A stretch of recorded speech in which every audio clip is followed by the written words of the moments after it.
Olá, estou hoje aqui com Ricardo Iabrude, músico profissional, toca vários instrumentos e um de seus preferidos é o alaúde, assunto pelo qual iremos conversar hoje. Oi, Ricardo. Oi, tudo bem? Então, Ricardo, primeiramente, o que é o alaúde? O alaúde é um instrumento de cordas. Ele foi introduzido pelos árabes na Europa, provavelmente ali na Península Ibérica, na região ali da atual Espanha, Portugal, mais a Espanha, né, naquele califado medieval. E ele teve um desenvolvimento dentro da Europa e se tornou um instrumento com variação de um instrumento árabe e um instrumento ocidental europeu. O alaúde a palavra árabe para designar esse instrumento que entrou dentro da Península Ibérica chamava-se ud. Al é o artigo o em árabe, então al-ud, então virou alaúde. Você disse que ele é um instrumento de cordas, né? Quantas cordas tem? Então, o marco do alaúde mesmo, o alaúde renascentista, ali, que ele parte ali, a renascença entre 1500 e 1600, eles eram um instrumento de 6 cordas, mas a gente não fala 6 cordas, a gente fala 6 ordens, porque as cordas são duplas, entendeu? O seu instrumento tem quantas ordens? Então, o meu instrumento já é um instrumento, não é mais evoluído, é um instrumento que teve uma evolução, porque quando a gente fala mais evoluído, parece que ele é melhor, não é melhor. Então, primariamente ele teve 6 cordas duplas, 6 ordens, e aí acrescentaram a 7ª, a 8ª, eu já conheci. O meu primeiro alaúde ele tinha 7 cordas, mas eu já vi alaúde de 8, já vi alaúde de 9 ordens, são 9 cordas duplas, né? O meu é de 10, é um Hans Frei de 10 cordas. São as cordas, né? A corda Sol, Ré, Lá, Fá, Dó, Sol, depois vem Fá, Mi, Ré, Dó. São aí uma escala diatônica para cima, né? Os trastes são de tripa, de carneiro, né? A corda, essas oitavas são duplas, né? Aqui já não é mais oitavado, né? Quer dizer, dupla oitavada, aqui não é oitavada. É isso aí, esse é o alaúde. Mas que tipo de repertório é esse? O repertório do alaúde é um repertório de solo. Você pode solar, tem muita música para solo. E curiosamente também, se você quiser, a gente pode falar sobre a escrita do alaúde. Como eles escreveram para o alaúde. O alaúde você não escreve com notas musicais, você escreve com tablatura. Então a gente tem muito material em tablatura, material renascentista e material de transição. O meu alaúde, eu acho que ele vai bem até 1600 e alguma coisa, porque você tem um repertório de solo, alaúde solo, ou com outro alaúde fazendo dueto, ou dentro de alguns consortes, para alaúde, violas da gamba e flautas, e principalmente o alaúde com vozes. Nessa história, por exemplo, de alaúde, por exemplo, com violas da gamba, tem o Lácrime do John Dowland, que é um compositor que fez muita coisa para o repertório solo, fez também muita coisa para alaúde e voz. Ele é para violas da gamba, consorte de violas da gamba, porque viola da gamba tem família de soprano, contralto, tenor e baixo. Família de viola da gamba e com alaúde. Então, basicamente, ele tem um repertório solo, com acompanhamento de outros instrumentos e um acompanhamento vocal de 2 formas. Para acompanhar madrigais, assim, que seriam corais, né, vamos dizer, com vozes soprano, contralto, tenor, baixo, até mais vozes do que isso, mas basicamente seriam 4 vozes. E você teria um repertório para alaúde e voz apenas, com um caráter mais de... um caráter como se hoje em dia fosse o violão e voz, o barzinho, violão e voz. Mas na época não era bem isso, porque eles compunham músicas assim para as cortes. Tem uma história aí que é muito diferente da atualidade, por isso que me encantou bastante o alaúde, entendeu? E onde as pessoas ouviam alaúde naquela época? Então, naquela época você não tinha nenhuma reprodução de sonorização. você não tinha nenhum sistema de sonorização que pudesse repetir alguma gravação que você pudesse ouvir. Então, se você quisesse ouvir, tinha que ouvir ao vivo. Ou você pagava para ouvir em algum lugar, um concerto, né? E agora, na Renascença, como não tinha ainda os palcos italianos, os palcos do século XIX, do século XVIII, as grandes casas, né, de ópera, essas coisas todas, a música de alaúde era uma música muito familiar. Você tocava em casa, depois até eu posso mostrar, as partituras, você não tinha aquela estante para partitura, você colocava em mesas. Então, é curioso porque a partitura, a parte que você cantava estava virada para você, o alaúde para mim, o da viola da gamba estava para o lado de lá, e então era em círculo. Então, o sistema de ouvir era caseiro, era uma coisa bem familiar, bem caseira, até mesmo nas cortes mesmo, né? Era um repertório voltado para você fazer pequenos grupos e não grandes orquestras. Então, agora se você quisesse tocar mais alto na época, você chamava 10 alaudistas, porque não tinha microfone, não tinha caixa de som, não tinha nada. Você tem os madrigais, é muito interessante. Então, por exemplo, tem essa estante, é muito interessante a estante, né? Essa estante para modelo de palco italiano, onde o músico senta, as pessoas ficam em frente, né? Isso é a partir do século, talvez, final do século XVIII. Mas, por exemplo, na Renascença, em virada da Renascença, na transição da Renascença para o Barroco, olha a partitura, quer dizer, tem um cara que toca aqui, tem um cara que toca do lado, o outro está do lado de lá, o outro do lado de lá, e tem um cara aqui fazendo baixo na viola da gamba do lado de cá. Então, não existe a estante, né? Essa estante que a gente conhece hoje. Então, era livro de mesa. Isso é muito interessante, quer dizer, o aspecto social da música era diferente de hoje, de você estar tocando de frente para uma plateia. Você tocando assim, com certeza a plateia ia ficar à volta. Então, seria uma arena de 360 graus. Você podia ouvir na barbearia, você podia ouvir numa taberna, mas se você quisesse ouvir, ou você tocava ou pedia alguém para tocar para você. Por isso que é muito legal o alaúde, que realmente o pessoal tinha apetite em compor. As pessoas compunham para os amigos.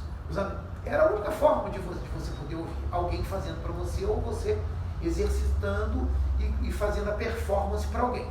E a questão dos good songs e dos LP? Então, na parte vocal, quer dizer, na parte de acompanhamento, o alaúde, ele era um instrumento muito portátil.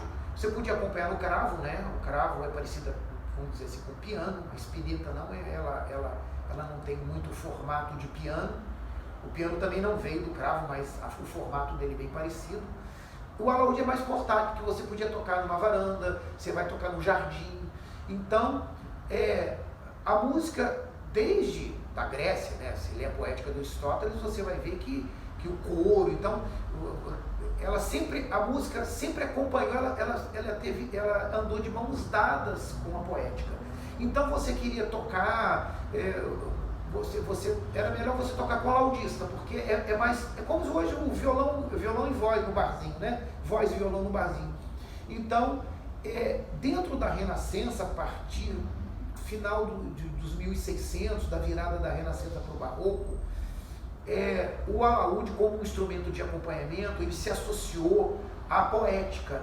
Então, vários autores fizeram composições para alaúde e voz, que é exatamente o que a gente chamou na Inglaterra, que foi um centro musical muito grande, um centro musical muito poderoso na Europa, e na França. Teve outros lugares, na Alemanha, Itália, mas na Inglaterra é o que eles chamaram, o que a gente tem hoje em dia, né? A gente tem os facsímiles, né? São as cópias originais da época, são os lute songs, quer dizer, canções para alaúde. Na verdade, são canções com alaúde em acompanhamento. Então a voz ela é escrita na notação musical que a gente conhece hoje, e o alaúde ele vem em forma de tablatura. Então os lute songs na Inglaterra foi esse florilégio, né, do acompanhamento do alaúde com as vozes, e os airs de cour, áreas de corte, né, na França. Então, é verdade ou é mito que o violão veio do alaúde?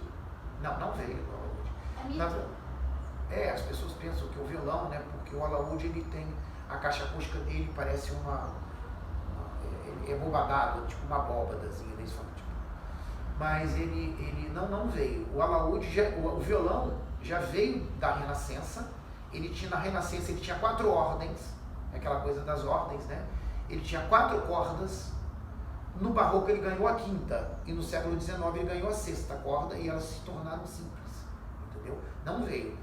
Provavelmente ele também não existe essa coisa de que veio da vihuela, que tinha 6 cordas como o violão hoje.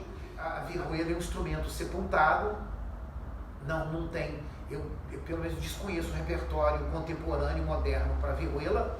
Para alaúde também acredito que alguém deve ter composto para alaúde. Conheço até composições para cravo, já toquei inclusive uma composição para cravo e violão, você pode fazer, não tem nenhum empecilho, mas são instrumentos considerados instrumentos que extintos, instrumento que aconteceu numa dada época, que para mim é muito interessante, porque é como se você estivesse escavando uma pirâmide mesmo. Eu tenho um imenso prazer de ressuscitar um instrumento e colocar ele hoje para trazer um repertório daquela época para hoje. E por que veio, de onde surgiu esse interesse seu de tocar um instrumento tão pouco conhecido?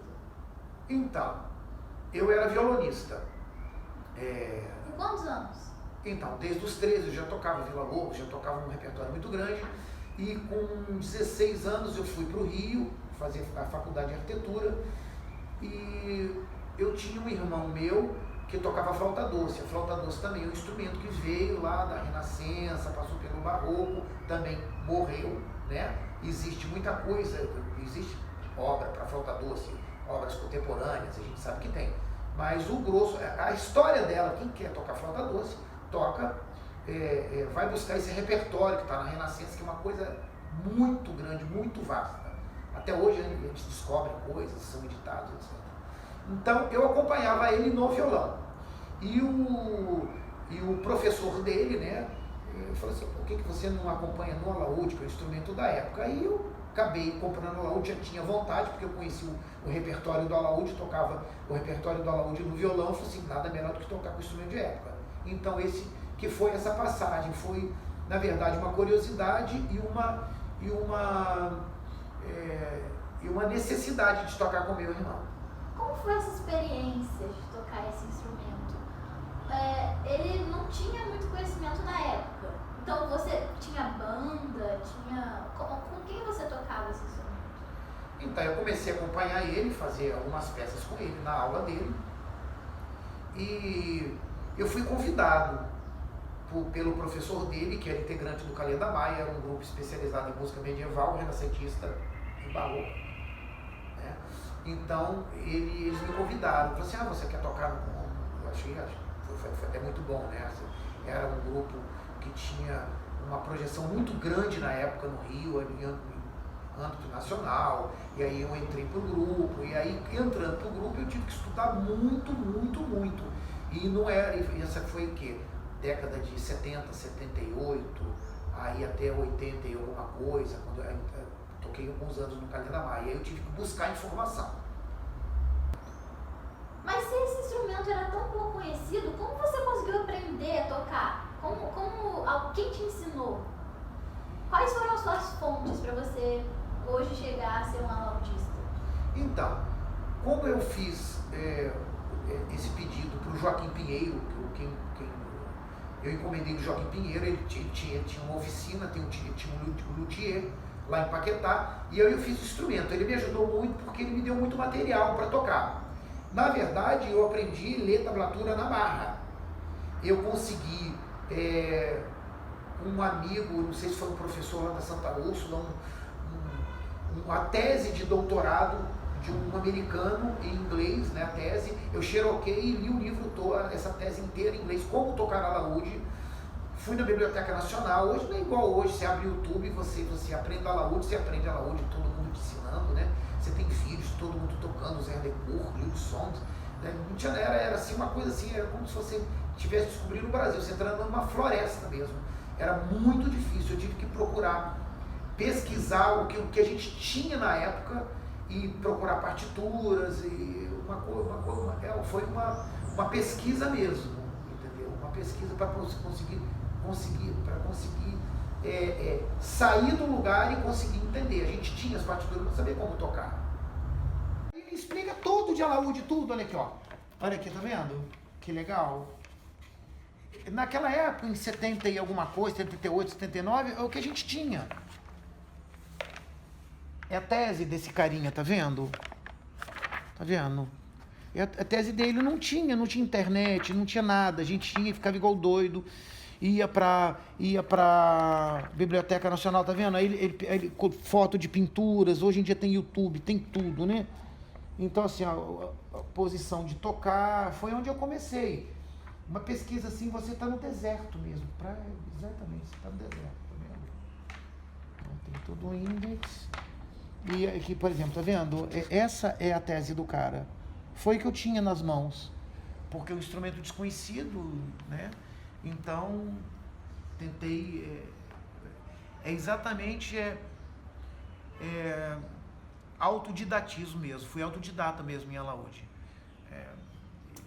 As partituras todas que a gente tem, né, assim, são todos Herbicourt, tá vendo? São chansons au luth, quer dizer, canções com alaúde, né? Os autores Pierre Tagnan, né? Livros de áreas de corte do Adrien Leroy, e aí tem todo esse material que na época era muito difícil de conseguir, a gente conseguia com um, com outro. Hoje a gente tem na internet, né?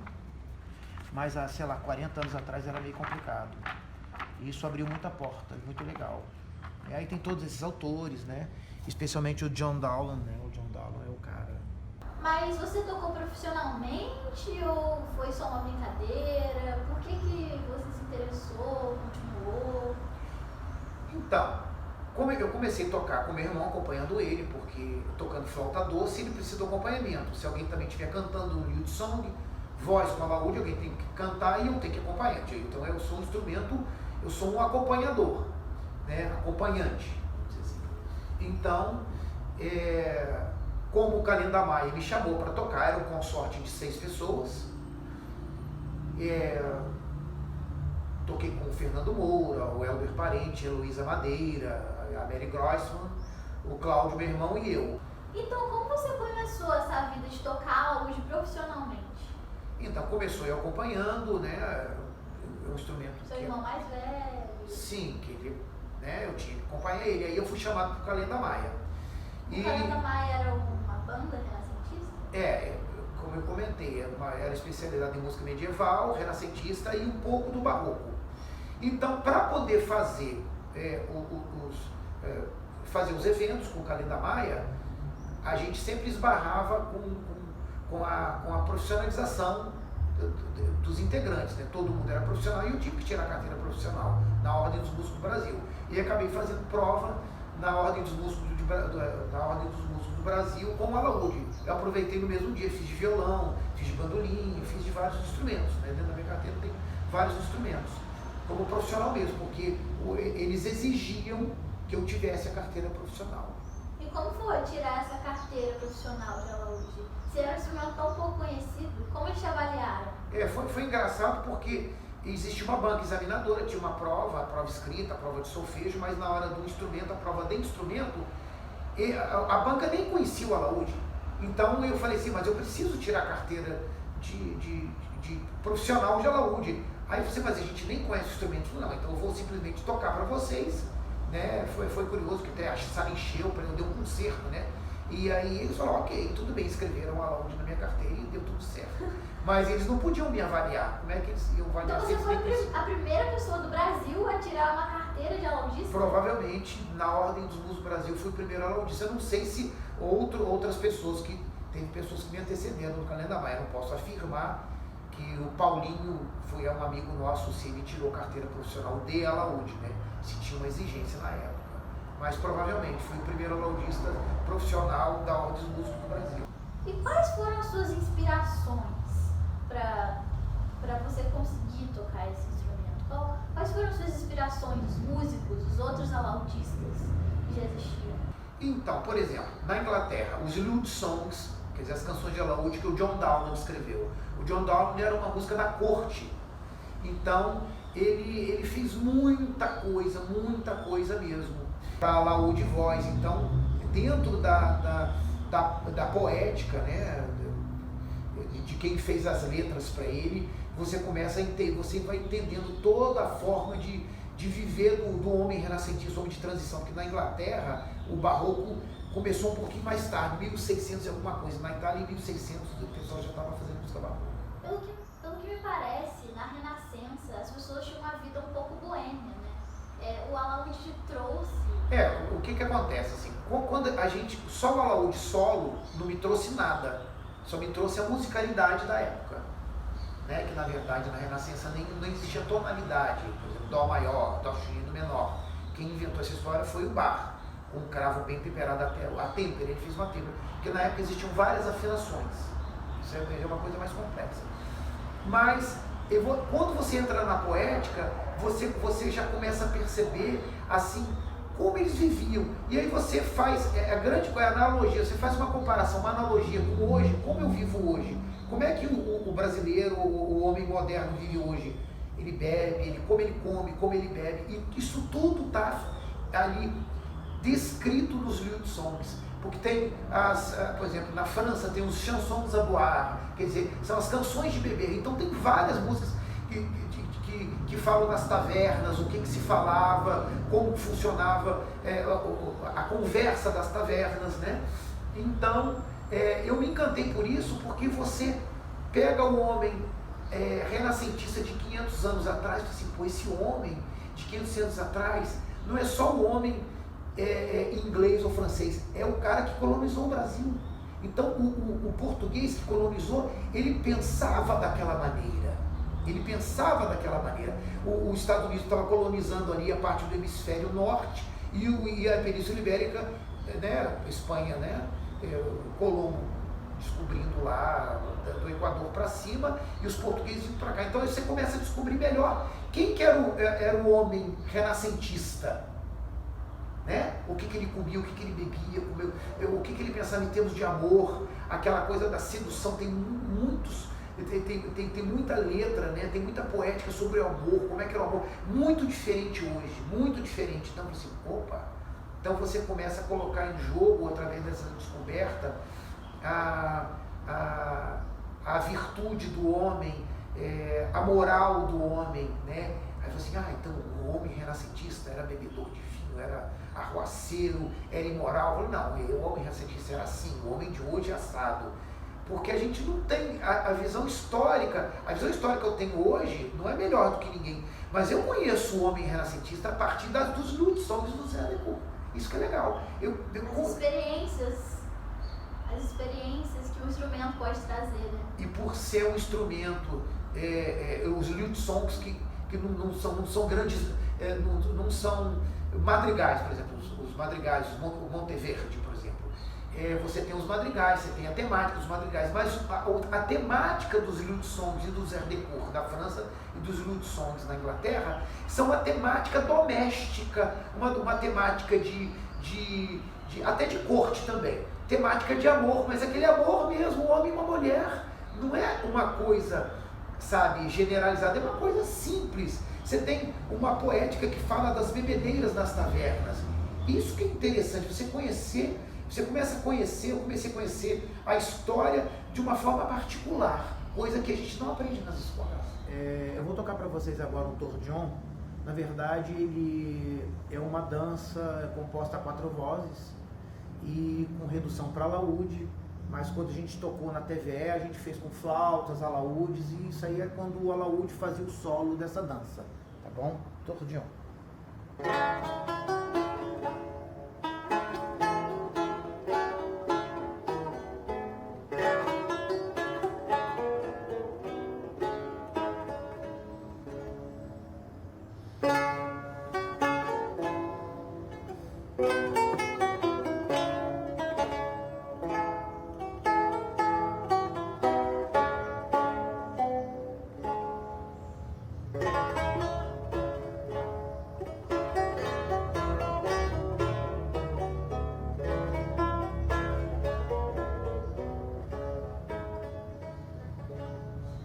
Aí eu fiquei maravilhado, né? E foi muito bom ter entrado no Caneta Mar e ter feito isso com o Fernando Moro, que a gente praticamente tocava air de cour. a gente fez concertos em São Paulo, na Sociedade de Música Antiga lá, a gente tocou na Célia Meirelles, já fez concertos didáticos para ensino fundamental, ensino médio, essa coisa toda. Então foi muito legal, porque e a gente sempre, quando a gente fazia esses concertos didáticos, a gente traduzia as letras para os jovens, para as pessoas, para poder falar assim, olha, há 500 anos atrás era assim. Eles pensavam dessa forma. Era assim. Eles viviam. É a grande porta. Eu acho assim que o maior presente que eu tive nessa descoberta é como se você tivesse entrado numa máquina do tempo. Fala de uma máquina do tempo. Principalmente pelos lute songs, por isso que você perguntou, né, interessante, do Zé Arnecourt, porque essas letras domésticas, elas te transportam para lá, você começa a ouvir, o cara gostava assim, o cara amava assim, o cara bebia assim, o cara dormia assim, o cara era ansioso. Essa é a grande porta, é a máquina do tempo que essa experiência com a Laúde me trouxe. Então, já que você já praticamente respondeu a minha última pergunta, que era para você explicar a sua frase. O alaúde é um dos caminhos de tomada de conhecimento do homem para o entendimento histórico. Explique essa frase, justifique. Então, na verdade eu só comecei a responder. Então, essa coisa de você, por exemplo, abrir uma porta no tempo e se reportar, ela te traz uma série de benefícios. Inclusive, eu acho até bom que o Alaúde tenha morrido, porque se ele continuasse, não seria uma descoberta, não seria um revival, né? Não seria uma redescoberta, você desenterrar, na verdade, a tumba de Tutancâmon, entendeu? Seria uma coisa assim, ele sempre existiria, igual a voz, você estuda a voz, ela sempre existiu. Não teria uma diferença tão grotesca. Não, é exatamente a tumba de Tutancâmon mesmo, você abre aquela coisa e entra lá dentro do Egito. Você vai estudar, por exemplo, assim, egiptologia, assim, você vai descobrir, tem textos, né? Eles descobrem, não vou entrar nesse campo que realmente eu não tenho muito conhecimento, mas é mais ou menos o que acontece no alaúde. Você vai lá e descobre um instrumento, através desse instrumento, como acompanhante, você resgata todo um valor histórico e consegue não entender melhor a história, mas você vai estudar, você vai entender uma história que não é dada nas escolas. Você vai falar assim, opa, essas pessoas viviam de uma forma que eu nunca compreenderia se eu não tivesse aprendido a tocar alaúde e acompanhar a poética da época para entender como as pessoas viviam dessa forma. Porque a poética, só a poética renascentista, não que ela difere da poética dos lute songs, do Zé Arnecourt, não. Mas a poética da música acompanhada pelo alaúde, ela tem um toque de familiaridade, de domesticidade, entendeu? Então o ganho que eu tive foi de poder abrir uma porta muito grande para diversas áreas da minha vida. Eu sou arquiteto. Então essa experiência toda com a alaúde te levou a um conhecimento maior para outras áreas, é isso que você está querendo dizer? Exatamente. Então eu sou arquiteto, me formei em arquitetura, então eu também tinha uma curiosidade de saber como era a época, porque você vê, por exemplo, uma arquitetura renascentista, né? Se você, eu na verdade comecei a fazer analogia entre a música e as outras artes. Então, de cara você tem um alaúde associado com a voz, então eu comecei a descobrir toda a poética, eu acabei me ligando com a literatura da época.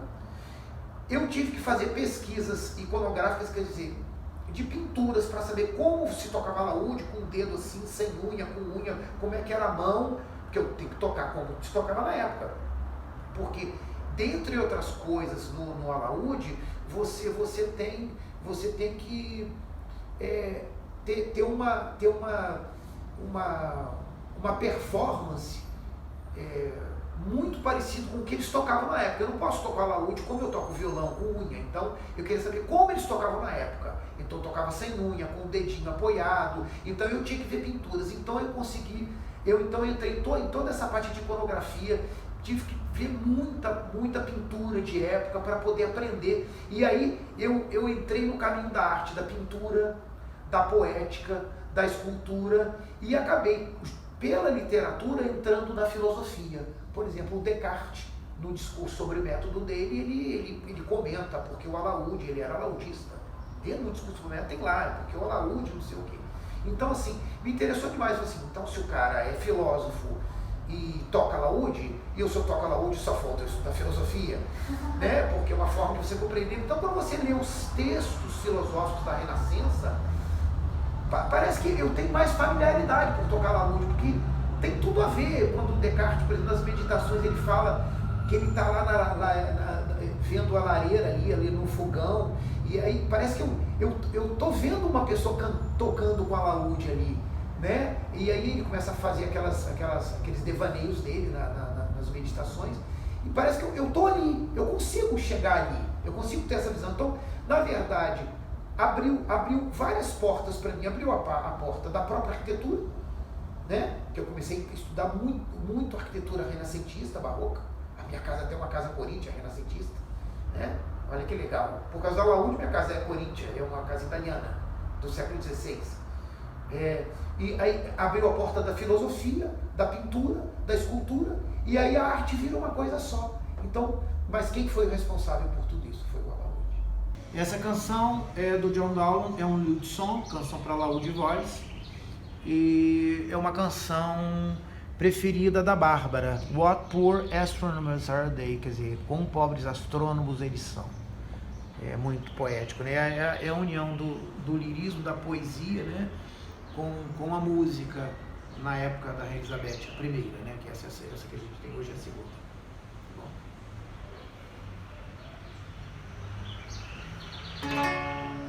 What poor astronomers are they? Taking men's lives for stars, and set their thoughts in battle array to fight such idle wars. When in the end they shall approve, there's but a destiny out of love. Muito obrigada, Ricardo. Muito obrigada pela oportunidade de poder te entrevistar. Você tem mais algo a dizer? Então, espero que as pessoas, se forem ouvir essa entrevista, se interessarem por essa entrevista, até de vê-la de novo, né? Mais uma vez, é porque é interessante. Não pelo alaúde em si, então eu vou tocar alaúde também, tá? Quer tocar, tudo bem, é muito legal, vai abrir realmente uma porta, mas pode ser um outro instrumento, uma flauta doce, pode ser um cravo, etc., na música. Mas eu queria dar um último recado, assim, do desafio para o homem, que é muito legal, a pessoa se desafiar a aprender uma coisa que não está aí, parece que é de um outro mundo, de um outro espaço-tempo, é muito legal. E além do desafio, é a pessoa, sabe, se interessar pelo novo, mesmo que esse novo seja velho, esteja morto, né? O Howard Carter, quando ele abriu ali a tumba do Tutankhamon, não foi à toa, ele queria descobrir uma coisa, porque através de uma descoberta, a descoberta sempre abre portas. Então pode ser em qualquer nível. Eu queria passar realmente essa mensagem para as pessoas. Essa realmente é a mensagem.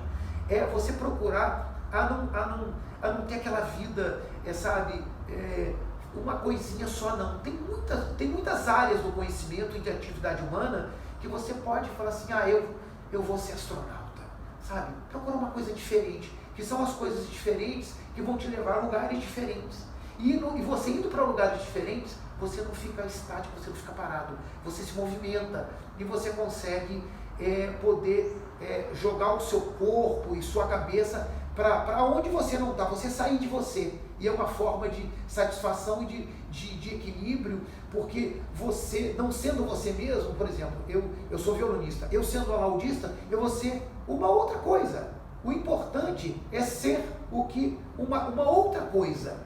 E só através dos desafios, você procurando na sua vida, eu vou fazer essa coisa é diferente. Eu acho que o grande lance é esse, fazer o diferente para você abrir portas na sua vida. Haja mensagem. Fazer o diferente para abrir portas